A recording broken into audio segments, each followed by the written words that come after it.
Hello dear students, welcome back to my channel physics SPC. Gravitation का एक question. Two stars of mass m and 2m at a distance d rotate about their common centre of mass in free space. The period of revolution is. तो पहले एक diagram बनाते हैं। To masses बना लें। एक मास m और ये दूसरा मास है आपका 2m। ये मास m है और ये 2m है और एक दूसरे से ये d दूरी पर है बेटा। ये सेंटर टू सेंटर सेपरेशन इसकी d है। अब ये रोटेट कर रहे हैं about their common centre of mass. About their common centre of मास। पहले सेंटर ऑफ मास की पोजीशन निकालनी पड़ेगी। जैसे कि हम जानते हैं कि जिधर ज्यादा मास होता है उधर की तरफ सेंटर ऑफ मास होता है, तो सेंटर ऑफ मास कहीं इधर की तरफ होगा, इस साइड में। तो इस साइड में होगा, तो यहाँ पे लेट कर लेते हैं कि ये सेंटर ऑफ मास है। तो पहले इससे कितनी डिस्टेंस पर सेंटर ऑफ मास है, इससे कितनी डिस्टेंस पर है, ये निकाल ले। जैसे इससे लेट कर लिया, ये R1 लेट किया अभी, और इससे ये लेट कर लिया R2, है ना। तो पहले R1 R2 की वैल्यू कैलकुलेट कर लेंगे। तो देखो, इसमें एक फॉर्मूला होता है कि अगर ये मास m1 है और ये मास m2 होता है। अगर आपको ये फॉर्मूला नहीं आता तो ये लास्ट में बताऊंगा, मैं बिल्कुल जरूर बताऊंगा, पूरा डिटेल में बताऊंगा। आता है तो ठीक। तो देखो, इसमें एक फॉर्मूला होता है, या तो ये वाला फॉर्मूला याद रखिए कि R1 इज इक्वल टू, जो होता है ये m2, R2 के साथ m2, और सेपरेशन इनकी d मानी मैंने, बीच की सेपरेशन दोनों की, तो d over m1 plus m2। और जो R2 होगा, ये R2 के साथ m1 आता है, और सेपरेशन दोनों के बीच की separation d divide by m1 plus m2। ये सेंटर ऑफ मास में पढ़ते थे हम। और करें तो देखो, इन दोनों का अगर एक तो ये या ये, फिर इसका दोनों का अगर हम डिवाइड कर लें, डिवाइड कर लेंगे तो ये इससे कट जाएगा और d से d कट जाएगा। m2 R2 और m1 R1 ये हो जाएगा, है ना। या तो इस चीज से कर लो या डिवाइड करके सॉल्व कर लो, तो और आसान हो जाएगा। m2 R2 equal to m1 R1, ये फॉर्मूला होता है, ये हमें याद होना चाहिए भाई। ठीक है। या फिर यहां से कर लो, R1 R2 यहीं से निकाल लो। देखो, इससे निकाल लेता हूं मैं R1 R2। अगर ये नहीं मालूम आपको तो इसको मैं लास्ट में बताऊंगा, ड्राइव करके दिखाऊंगा कि ये कैसे आया सेंटर ऑफ मास में। ठीक है। चलिए अब करता हूं। तो सबसे पहले मैं R1 निकाल लेता हूं। तो R1 इक्वल टू होता है m2 d over m1 plus m2। तो m2 तो देखो 2m है, ये d हो गया, और 2m प्लस m करें, दोनों को ऐड करें तो 3m हो गया नीचे। m से m कट गया तो 2/3d। R1 तो ये आ गया। ऐसे ही अगर मैं R2 निकालूं तो R2 is equal to m1d over m1 plus m2। तो m1 तो m है और ये 3m है, m से m कैंसिल, तो ये d/3 हो गया। तो देखो, ये वाली तो d/3 है और ये डिस्टेंस 2d/3 है, मतलब डबल है उससे। तो देखो, अगर ये डिस्टेंस d/3 है तो इसको दोहरा से बना दूं मैं।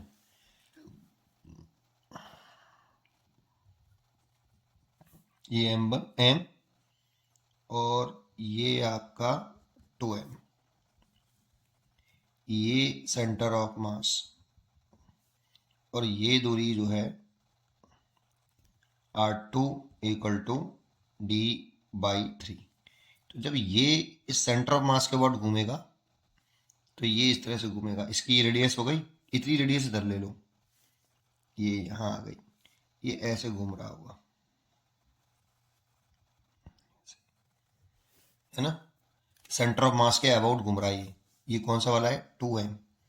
मान लो ये कितनी वेलोसिटी से घूम रहा है, ये m2 माना था मैंने, v2 वेलोसिटी से घूम रहा है, शक्लपात पर।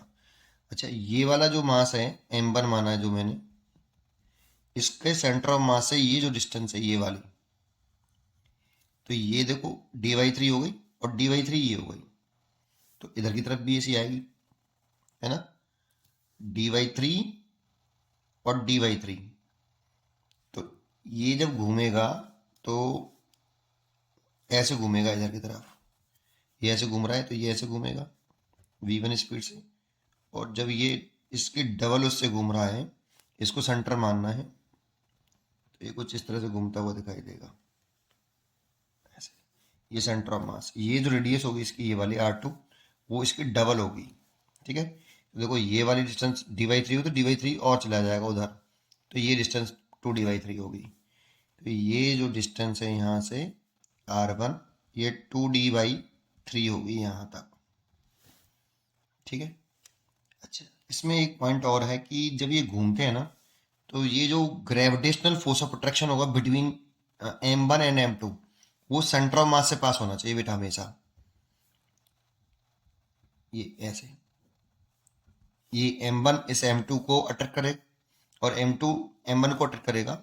ये जो ग्रेविटेशनल फोर्स है, इसकी जो लाइन ऑफ एक्शन है, वो सेंटर ऑफ मास से पास होनी चाहिए। उसके लिए देखो v1 तो होगा कितना, v1 इस सर्कुलर ऑर्बिट में घूम रहा है इसमें, तो इसकी रेडियस है r1, तो r1 ओमेगा होगा। और v2 कितना होगा, v2 इस सर्कुलर ऑर्बिट में घूम रहा है जिसकी रेडियस r2 है, तो v2 की वैल्यू r2 ओमेगा होगी। ओमेगा दोनों का सेम होगा। अगर ओमेगा दोनों का सेम नहीं होगा तो उस वाली कंडीशन में ये घूम नहीं पाएंगे। क्यों? क्योंकि जब ये यहां से यहां घूम के आएगा, खराब हो जाएगा यार डायग्राम, करते हैं चलो जो भी है, रेड पेन से कर देता हूं। जब ये घूम के यहां से यहां आएगा इस जगह पर, तो ये वाला घूम के उसको यहां आना होगा बेटा इस जगह पर। इनकी जो लाइन ऑफ एक्शन है फोर्स की, इन दोनों के बीच में जो ग्रेविटेशनल फोर्स है, ये ऐसे पास होना चाहिए बेटा सेंटर ऑफ मास से, तभी ये जो है सेंटर ऑफ मास के अबाउट घूम पाएंगे, अदरवाइज नहीं घूम पाएंगे। अब सोचो, इसने 1/4 चलाए तो ये भी 1/4 चलाए ऐसे, तो दोनों की एंगुलर वेलोसिटी जो होगी वो सेम होनी चाहिए, ओमेगा सेम होना चाहिए। तो जब ये घूम के यहाँ से अगर ये यहाँ पे आएगा तो ये यहाँ आ चुका होगा, और जब ये घूम के वापस यहीं आएगा तो फिर ये वापस यहीं आ चुका होगा, तो टाइम पीरियड दोनों का सेम होगा। ठीक है। अच्छा, आप मेरे समझ में आया होगा, मैं उम्मीद करता हूँ आपको ये वाली बात। इसीलिए ये ध्यान रखना, ओमेगा दोनों का सेम होगा। एक बात। अच्छा, अब क्या करना है, ये जो ग्रेविटेशनल फोर्स ऑफ अट्रैक्शन है ना, ये वाला, ये सर्कुलर पाथ के सेंटर की तरफ है देखो, और सर्कुलर पाथ के सेंटर की तरफ है, तो जो ग्रेविटेशनल फोर्स ऑफ अट्रैक्शन है बिटवीन टू स्टार्स, ये इनको सेंट्रीपिटल फोर्स प्रोवाइड करा रहा होगा, इसीलिए इन फोर्स की दर्शन सेंटर ऑफ मास से पास होनी चाहिए, है ना। तो इसीलिए मैं लिख सकता हूँ फॉर कोई सा भी एक सैटेलाइट लिख लो, जैसे मैं m1 के लिए लिख देता हूँ, फॉर m1, कि ये जो ग्रेविटेशनल फोर्स ऑफ अट्रैक्शन है बिटवीन टू सैटेलाइट्स, ये सेंट्रीपिटल फोर्स के इक्वल होगा, centripetal force of star m1। तो ग्रेविटेशनल फोर्स कितना होता है, g दोनों का मल्टीप्लाई m1 m2 और इन दोनों के बीच की शॉर्टेस्ट सेपरेशन, ये डिस्टेंस तो d है ना पूरी, दोनों स्टार के बीच की सेपरेशन तो d थी, तो d लिख लिया, d का square is equal to centripetal force तो m1 और v1 का स्क्वायर ओवर इसकी रेडियस है r1, लेकिन v1 is equal to r1 omega है, तो m1 से तो m1 कट गया पहले, तो g m2 की जो वैल्यू है वो 2m है, और d तो d ही है, और v1 की वैल्यू जो है r1 ओमेगा है, तो उसकी जगह पे r1 ओमेगा लिखूंगा, तो r1 square omega square over r1 से एक r1 कट जाएगा, तो यहाँ से मैं लिख सकता हूँ 2gm ओवर d स्क्वायर, और r1 की वैल्यू मैंने निकाल रखी है कितनी, 2d/3, तो 2d/3 है, और ये ओमेगा स्क्वायर है। तो देखो 2 से ये 2 कट गया, 3 का मल्टीप्लाई हो गया, 3gm ओवर डी स्क्वायर और डी क्यू हो गया इज इक्वल टू ये ओमेगा स्क्वायर हो गया। और अगले पेज पे करूं तो जो ओमेगा की जो वैल्यू आ रही है, ये आ रही है रूट के अंदर 3gm/d का क्यू, और ओमेगा की वैल्यू रख दूं तो 2 pi upon T is equal to root के अंदर 3gm/d क्यू। यहाँ से टी निकालूँ तो उल्टा करके निकालूँ दोनों को, तो 2 पाई रूट के अंदर दोनों को उल्टा कर लेना, फिर लिख लेना डी का क्यूब बाई 3gm। देखो टाइम पीरियड निकल आया, ये रहा, इसका टाइम पीरियड हो गया ये, है ना। तो इसीलिए इसका जो आंसर हो जाना चाहिए वो होना चाहिए T equal to 2 pi under root D cube by 3gm। C choice is correct. अब बात कर लेते हैं कि जो हमने सेंटर ऑफ मास का ये जो फॉर्मूला यूज कर लिया ये कैसे आ गया, है ना। चलो, ये एडिशनल पॉइंट हो गया आपका कि अगर ये मास m1 है और ये मास m2 है और इनकी ये सफिशिएंट डी है, मान लो ये इसका सेंटर ऑफ मास है, तो ये डिस्टेंस हमने r1 मानी और ये डिस्टेंस r2 मानी। अब इसमें से किसी को एक को ऑरिजिन कंसिडर कर लो, कहीं भी कंसिडर कर सकते हो। मान लो मैं इसे x एक्सेस मान लेता हूँ और इसे मैं y एक्सेस मान लेता हूँ। तो मैंने इसको ऑरिजिन माना है, जिसके कोऑर्डिनेट हो गए 0 0, मतलब x y 0 हो गया, x1 y1, x1 0 y1 0 है। इसके कोऑर्डिनेट xcm और ycm होंगे, xcm ycm।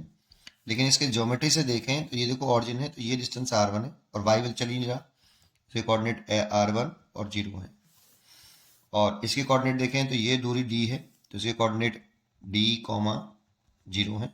x बराबर d हो गया, y बराबर 0, तो x2 y2। अब एक फॉर्मूला हम जानते हैं कि xcm इज इक्वल टू होता है वो m1 x1 होता है, m1 और x1 और m2 x2 over m1 plus m2 होता है। xcm कितना है, r1 है, m1 x1 कितना है, तो x1 0 है, प्लस m2 x2 कितना है, d है, तो d over m1 plus m2, तो r1 is equal to m2d और m1 प्लस m2। ये देखो ये r1 की वैल्यू, अब r1 निकालना है, r2 है, तो r2 कैसे निकालें, तो ycm भी लगा सकते हो आप, लेकिन ycm से r2 निकलेगा नहीं निकलेगा। तो एक काम करते हैं, d इज इक्वल टू कितना होता है, d इज इक्वल टू कितना होगा, r1 प्लस r2 होगा। तो यहाँ से मेरे को r2 निकालना है, तो r2 is equal to d minus r1। d minus r1 की वैल्यू कितनी, ये पुट कर दो, m2d over m1 plus m2, और यहाँ से d कॉमन ले लो और नीचे से m1 प्लस m2 एलसीएम ले लो, तो m1 plus m2 minus m2 से m2 कट गया, तो m1d over m1 plus m2, ये r2 हो गया। तो आपको ये समझ में आया होगा r1 r2 कैसे आया, फिर दोनों को डिवाइड करके सॉल्व कर सकते हो, ठीक है। तो ये आपको क्वेश्चन जरूर समझ में आया होगा। पढ़ते रहिए और खुश रहिए। Thank you.